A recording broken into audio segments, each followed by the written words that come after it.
The bird dog, also known as quadruped diagonal. This is going to be alternating.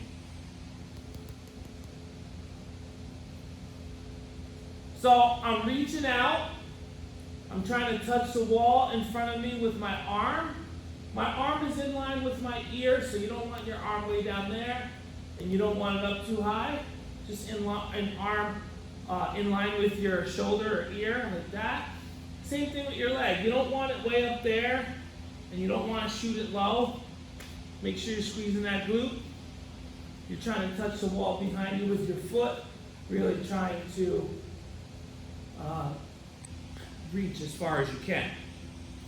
Another thing you want to focus on is you don't want to start with your knees like this, super close together.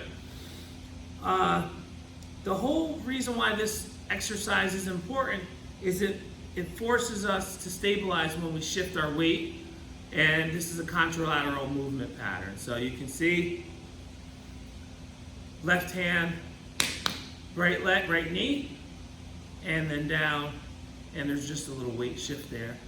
This is a core exercise as well. So there you go, bird dog.